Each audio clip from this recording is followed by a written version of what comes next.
If you are 65 or older, I need 30 seconds of your full attention before you scroll past this.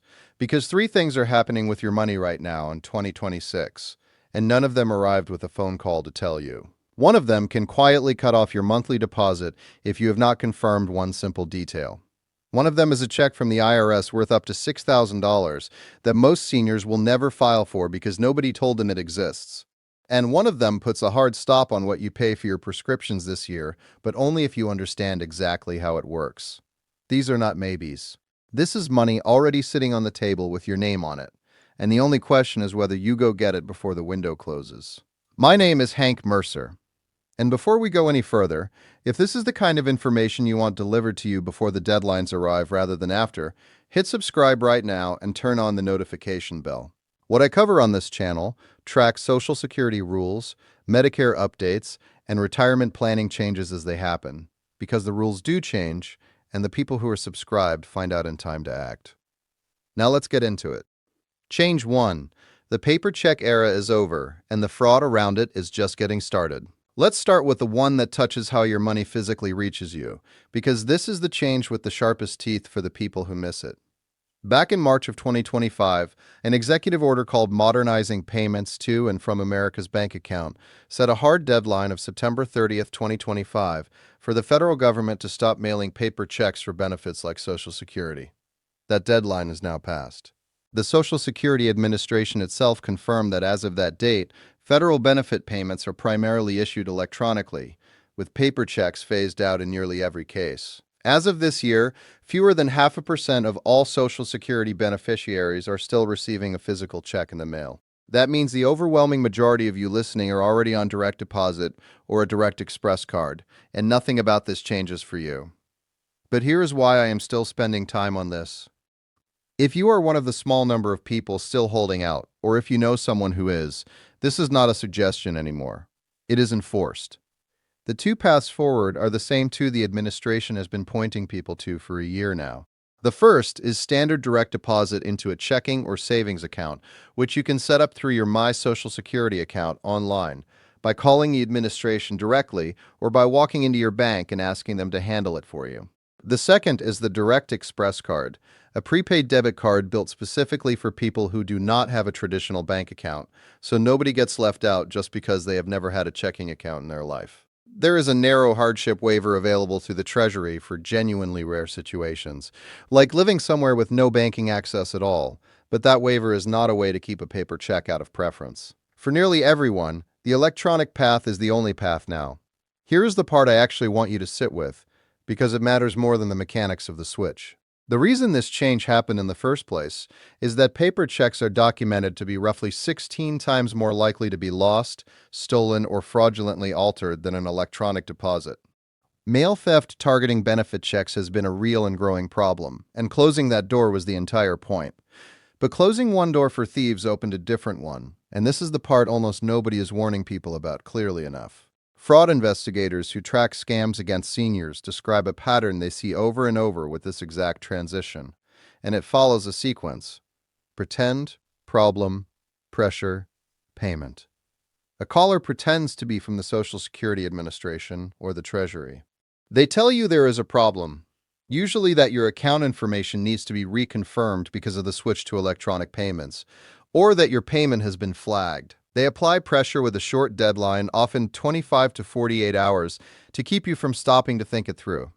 And then comes the ask: your full routing number, your account number, your Social Security number, or a one-time verification code that was just texted to your phone. I want you to remember one sentence because it is the entire defense against this scam. You initiate contact with Social Security.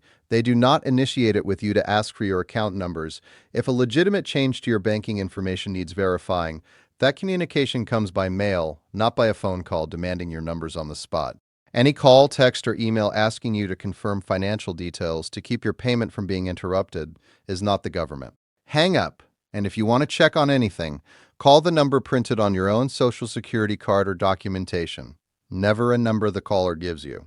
One more habit worth building right now, whether or not you have ever had a problem: set up your own online My Social Security account if you have not already, even if your payments have been running smoothly for years. Once that account exists in your name, any attempt to change your address or your banking information triggers an alert sent directly to you, and it becomes far harder for someone else to open a fraudulent account using your identity, because your spot is already taken. If the online setup feels like a hassle, ask a family member to sit with you for 15 minutes. It is 15 minutes that can save you thousands. Change 2, a new $6,000 deduction. The IRS confirmed is real. Now let's talk about money coming back to you, because this next one is the one I get the most messages about once people finally hear it explained. Tucked inside the major 2025 federal tax law, the one you may have heard called the One Big Beautiful Bill, is a brand new tax break aimed specifically at older Americans. The IRS calls it the enhanced deduction for seniors, and most people online just call it the senior bonus deduction. Here is exactly what it does. If you are 65 or older by the end of the tax year, you can claim an additional $6,000 deduction on top of the standard deduction you already get. And this applies per person. So a married couple where both spouses are 65 or older can claim $12,000 combined. The IRS itself confirmed this is effective for tax years 2025 through 2028, which means it is not a one-time gift. It is available to you for 4 straight years if you qualify. What makes this genuinely different from most tax breaks is that it is what's called an above-the-line deduction. In plain English, that means you do not have to itemize anything to get it. No shoebox of receipts, no mortgage interest statements, no pile of donation slips. You take your normal standard deduction the way most retirees already file, and this $6,000 simply stacks on top of it automatically, as long as you meet the age and income requirements. And that brings us to the part you need to get exactly right, because there is a real income ceiling attached. The full deduction is available if your modified adjusted gross income is under $75,000 for a single filer, or under $150,000 for a married couple filing jointly. Above those numbers, the deduction begins to shrink gradually, and it disappears completely once a single filer's income crosses $175,000, or a married couple's income crosses $250,000. For most retirees living primarily on Social Security and a modest pension or retirement account withdrawal, you are comfortably under that first threshold, and you get the entire $6,000 without doing anything unusual. Here is where I want to give you a warning. The income that counts toward this threshold is not just your Social Security. It includes withdrawals from retirement accounts, interest, dividends, and any capital gains from selling property or investments. If you are planning a large one-time withdrawal from an IRA this year, that single move can push your income over the line and shrink or wipe out the very deduction you were counting on. If you are anywhere near that threshold, this is exactly the kind of decision we're spreading across 2 tax years, instead of taking all at once.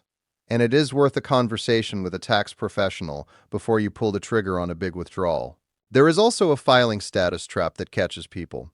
If you are married, you generally have to file jointly to claim this deduction. Filing separately shuts you out of it entirely, so for most couples, filing together is the move that unlocks the benefit.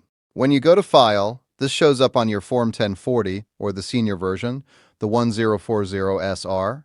If you use a tax preparer, tell them directly that you are 65 or older and you want to confirm the enhanced senior deduction is applied to your return. If you use tax software, it should prompt you automatically once you enter your birth date. But do not assume. Check the actual return before you file it.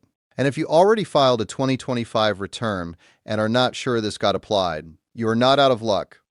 You can file an amended return using Form 1040X to go back and claim it, and the IRS can send you the difference. So here's what I want you to do. The benefits, the discounts, the assistance programs most seniors qualify for but never end up using. I pulled them all together in one place, broken down by state and by program, so you're not stuck searching through confusing government pages for hours. It's simple, it's fast, and any senior can find exactly what applies to their situation. Doesn't matter what state you live in. There's help out there you're probably missing out on. It's called the Senior Benefit Playbook, and it's sitting in the first pinned comment right under this video. Just tap it once and you will have everything you need. Now stay right here, because the last one is the biggest prescription savings most seniors never claim, and it's the reason I made this whole video. Change 3. Your prescription costs now have a hard ceiling, and most people don't know the number. This last change matters to anyone taking regular prescription medication, because for the first time in the history of Medicare Part D, there's a real enforceable cap on what you pay out of your own pocket. In a year, here's the number for this year. Under the Inflation Reduction Act, the Medicare Part D out-of-pocket cap for 2026 is $2,100. That figure adjusts every year for inflation. Up from $2,000 in 2025, once your out-of-pocket spending on covered Part D drugs, meaning your deductible, your copays, and your coinsurance combined, reaches that $2,100 mark, your plan is required to cover 100% of your covered medications for the rest of that calendar year. Not a smaller share. All of it. To put that in perspective, before this protection existed, someone taking an expensive specialty medication could hit what's called the catastrophic coverage phase and still owe a percentage of the cost indefinitely, with no ceiling at all. As recently as 2024, some beneficiaries needed to spend around $8,000 out of pocket before their costs dropped to zero. That number is now $2,100. And once you hit it, the meter simply stops for the rest of the year. A few details matter here, because people get confused about what counts. The deductible phase in 2026 can run as high as $615, depending on your specific plan, and everything you pay during that phase counts toward your $2,100 cap. What does not count toward the cap is your monthly premium. That keeps getting charged separately no matter what phase you are in. The so-called donut hole, the old coverage gap that used to force people to pay a much higher share in the middle of the year, was permanently eliminated as part of these same reforms, so the benefit today runs in a simpler, more predictable structure. A deductible phase, then a coverage phase where you pay your share until you hit the cap, then full coverage for the rest of the year. There is also a newer option worth knowing about if a big drug bill early in the year would strain your budget. It's called the Medicare Prescription Payment Plan, and it lets you spread your out-of-pocket costs across equal monthly installments for the whole year, instead of paying it all up front at the pharmacy counter in January and February. It does not lower your total cost, but it can make the timing far easier to manage. You opt into it directly through your Part D plan, and starting this year, participation automatically renews unless you choose to opt out. So if you signed up once, check whether you are still enrolled the way you expect to be. And if your income is limited, there is one more move that can matter even more than the cap itself. It's a federal program run through Social Security called Extra Help, sometimes referred to as the low-income subsidy. Extra Help can significantly reduce your Part D premium, your deductible, and your copays on top of the $2,100 cap we just walked through. A lot of seniors assume they make too much to qualify and never bother applying, and that assumption costs people real money every single year. The only way to know for certain is to apply and let Social Security run the numbers, and it costs you nothing to find out. You can apply directly through the Social Security website or by calling their main line, and if you take any regular prescription and your income is anything short of comfortable, this is one of the highest value phone calls you can make this year. Bringing it all together, let's land the plane on all three of these, because I do not want you nodding along and then letting the details slip away like everything else nobody explained clearly the first time. Change 1. Paper Social Security checks are effectively gone, and the fraud built around that transition is very real. If you or someone you love still gets a mailed check, get onto direct deposit or the Direct Express card immediately. Set up your own online My Social Security account for the fraud alerts it gives you. And remember that Social Security never calls you asking for your account numbers. Change 2. The new $6,000 senior bonus deduction is confirmed and real through 2028. It does not require itemizing, and it is available per person if you are 65 or older and under the income threshold. Make sure your return actually claims it, and if you already filed and missed it, an amended return can still get that money back. Change 3. Your out-of-pocket prescription costs under Medicare Part D are now capped at $2,100 for 2026. Everything after that is covered at 100% for the rest of the year, and if your income is limited, Extra Help can push your costs down even further on top of that cap. 3 changes: your deposit, your refund, and your prescriptions, all sitting there right now waiting for the people who actually take the step to claim them. This is general information to help you understand what is changing, not personalized legal or tax advice, so confirm your specific numbers with Social Security, the IRS, or a trusted advisor before you act on any of it. But do not let that stop you from picking up the phone or logging into your account this week. Because the people who take action are the ones who keep this money, and the people who wait are the ones who lose it. If this helped you, share it with someone over 65 who needs to hear it, because there is a very good chance nobody has explained any of this to them yet. Subscribe because I break down exactly this kind of change every single week, and I will see you in the next one.